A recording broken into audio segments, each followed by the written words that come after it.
کیا علم ہے، اس کے اندر داخل کیسے ہوا جائے گا، اس کا مقصد کیا ہے، اور ہم لوگ جو علوم دینیہ کے پس منظر کے لوگ ہیں وہ کیسے اس سے استفادہ کر سکتے ہیں۔ اور یہ عام طور پہ یہ ایک تصور ہے کہ بہت ہی کوئی مشکل سی باتیں ہیں، تو کچھ مشکل باتیں کو آسان کر کے آپ ہمیں سمجھائیں کہ یہ کیا علم ہے اور اس میں کیا مدد کر سکتے ہیں آپ ہمارے۔ فلسفے میں جو چیز میں آپ پر واضح کر سکتا ہوں وہ فلسفے کا کانٹینٹ سے زیادہ اس کی حقیقت ہے۔ اگر تو یہ شوق ہو کہ آپ کو فلسفہ عہد بہد پڑھنا ہے تو میں نے کئی دفعہ توجہ دلائی ہے کہ اس کے دو طریقے ہیں۔ ایک طریقہ یہ ہے کہ آپ بڑے فلسفیوں کے اپنے مصنفات کو پڑھتے ہیں، یعنی انہوں نے اپنا فلسفہ کیسے بیان کیا۔ مثلا آپ ڈائلاگز آف پلیٹو سے شروع کرتے ہیں یا آپ سقراط کو پڑھتے ہیں۔ سقراط تو زیادہ تر انہی ڈائلاگز میں بیان ہوا ہے، افلاطون نے بیان کیا، اس کی اپنی کوئی تصنیف ہم تک نہیں پہنچی۔ یا مثلا آپ کانٹ کو پڑھتے ہیں، ہیگل کو، دیکارت کو، ان لوگوں کو پڑھتے ہیں۔ تو ایک ہے کہ براہ راست پڑھنا آسان نہیں ہوتا۔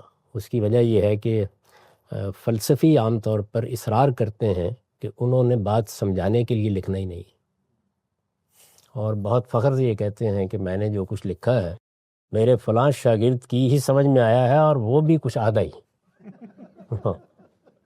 لوگوں کی زندگیاں لگ جاتی ہیں، اسلوب بات کرنے کا ہے اس طرح کا، فلسفے کو سمجھا، پڑھا، عہد بہد بیان کیا، آپ ان کی چیزیں پڑھ لیتے ہیں۔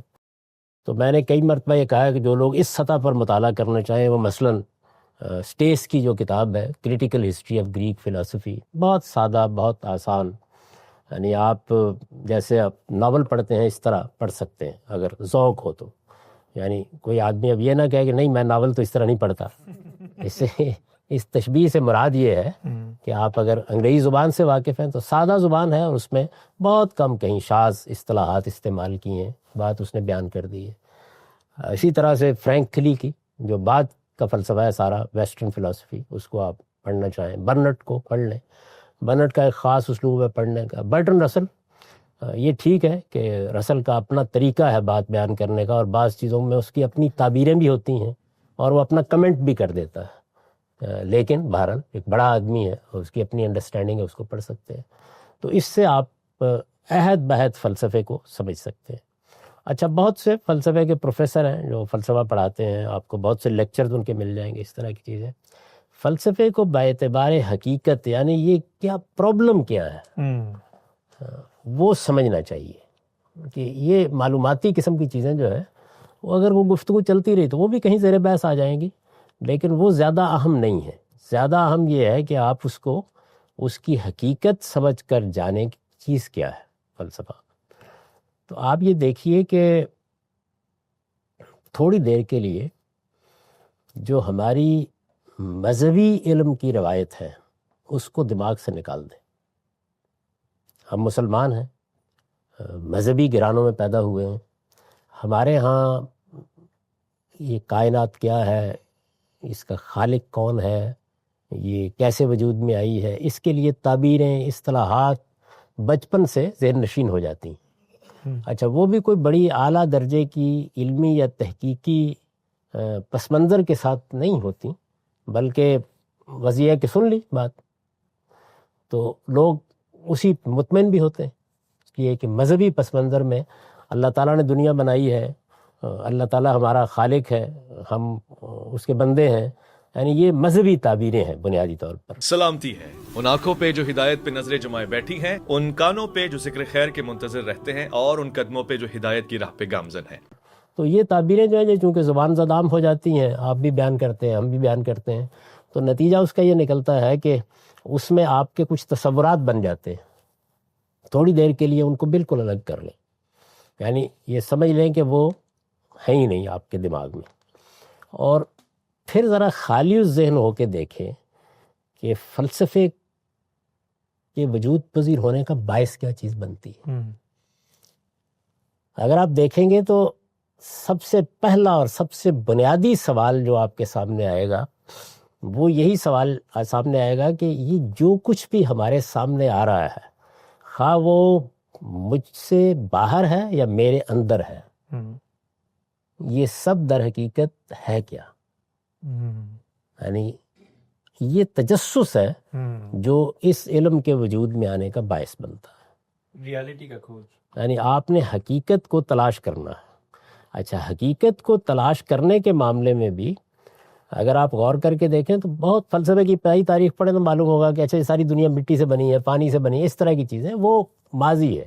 اس کا ذکر بھی اس لیے کیا جاتا ہے، تالیس پلتی وغیرہ کا وہ ذکر بھی اس لیے کیا جاتا ہے کہ یہ بتایا جائے کہ انسان توہمات سے، اور جب لفظ توہمات بولا جاتا ہے تو اس میں مذہب بھی شامل ہوتا ہے. جب فلسفے کی تاریخ بیان کرتے ہوئے یہ لفظ بولا جاتا ہے کہ جو لوگوں نے ایک وہم قائم رکھے ہوئے تھے، کوئی ماورائی طاقتیں ہیں، کوئی دیوی ہیں، کوئی دیوتا ہیں، یہ کائنات انہوں نے بنائی ہے. تو جب اس نے یہ سوال اٹھا دیا کہ آپ پانی سے بنی ہے مثال کے طور پر، تو یہ سائنٹیفک طریقہ تھا کائنات کو سمجھنے کا، تو اس لیے وہاں سے فلسفے کی ابتدا کر دی جاتی ہے.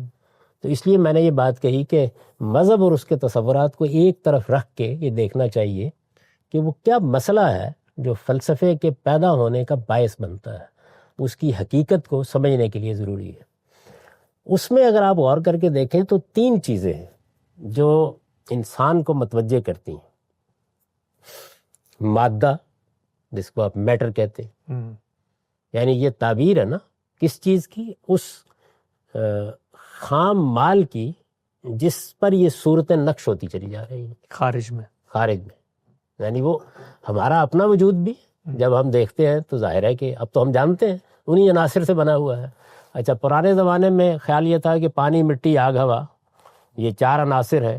آہستہ آہستہ نئی سائنسی تحقیقات سے معلوم ہوا کہ نہیں، یہ تو خود مرکب ہے. یعنی عنصر کا مطلب یہ ہے نا کہ وہ چیز مزید تحلیل نہ کی جا سکے. تو خیال تھا لوگوں کا کہ یہ 4 نہیں تحلیل ہوتے، ایک عرصے تک رہا، لیکن اب معلوم ہو گیا کہ یہ تو 92-93 میں تحلیل ہو جاتے ہیں، بہت ہے اس طرح کے. تو انسان کو جو سب سے بڑا مسئلہ درپیش ہوا وہ یہ ہے کہ 3 چیزیں ہیں. یعنی مادہ ہے، مادے سے حیات پیدا ہوتی دیکھتا ہے، یعنی وہ یہ بھی دیکھتا ہے کہ جمادات ہیں، پہاڑ ہیں، پانی ہے، لیکن اس کے اندر سے زندگی پیدا ہو جاتی ہے. اور پھر زندگی میں مختلف سطحوں پر شعور دیکھتا ہے. یعنی محض حیاتیاتی زندگی نہیں دیکھتا بلکہ اس کے اندر یہ 3 چیزیں ہیں. یعنی آپ اگر مشاہدہ کریں اپنے گرد و پیش میں اپنا یا کائنات کا، تو آپ کو 3 چیزوں سے واسطہ پڑے گا: مادہ، حیات اور شعور. آپ غور کر کے دیکھیں، اور کچھ نہیں ہے. یعنی پتھر، پہاڑ سب مادہ ہو گئے، آپ بھی مادہ ہی ہیں، ہم بھی مادہ ہو گئے، لیکن ہمارے اندر شعور. یہ تو تحلیل ہے نا. یعنی یہ نہیں ہے کہ فلاں چیز مادہ ہے اور فلاں نہیں ہے. مادہ ہر جگہ آپ کو ملے گا. پھر اس کے بعد مادے کے ساتھ آپ کو حیات کا احساس ہوگا. یعنی آپ کہتے ہیں یہ جو پودے ہیں ان میں بھی حیات ہے، جو حیوان ہیں ان میں بھی حیات ہے، زندگی ہے. ایسے ہی انسانوں کے اندر تو مادہ کچھ بے جان بھی نظر آتا ہے، لیکن وہ حیات کی صورت میں بھی نظر آتا ہے. اور پھر شعور کو بعض اوقات فلسفے کی تعبیر کے لحاظ ذہن سے تعبیر کر لیا جاتا ہے. تو اس لیے جو سب سے پہلا سوال جو فلسفے کے سامنے، ایک فلسفیانہ ذہن کے سامنے آتا ہے، یعنی ایک فلسفیانہ ذہن، اب مذہب کی بات نہ کیجیے گا، روح وغیرہ مذہبی اصطلاحات ہیں. ایک فلسفی کے سامنے جو چیز آئے گی وہ سب سے پہلے یہ آئے گی کہ ان میں سے کیا چیز اساسی ہے، یعنی حقیقت کیا ہے. تو دیکھیے 4 صورتیں بنتی، اور سارا فلسفہ اصل میں انہی 4 صورتوں کی نظر ہو گیا. اچھا، یہ سوال کیوں پیدا ہو رہا ہے کہ اساسی اگر دریافت کیا، مادہ اساس ہے، تو اس سے یہ تجسس کیوں پیدا ہوا کہ بڑی اساس مصیبت ہے بھائی. اگر چیزیں 4 ہوں گی تو 4 کے الگ الگ خالق ڈھونڈنے پڑیں گے. یہ اس وقت جو جدید سائنس ہے، جدید سائنس میں آپ کہتے ہیں نا کہ جو فنڈامنٹل فورسز ہیں وہ 4 ہیں. یعنی فنڈامنٹل فورسز 4 ہیں، ان کو آہستہ آہستہ ایک تک لانا ہے. اب ویسے کچھ دستبردار سی ہوتی جا رہی ہے اسٹیفن ہاکنگ کے بعد سائنس، لیکن یہ ایک مسلسل جدوجہد ہے کہ اس کو لانا ہے.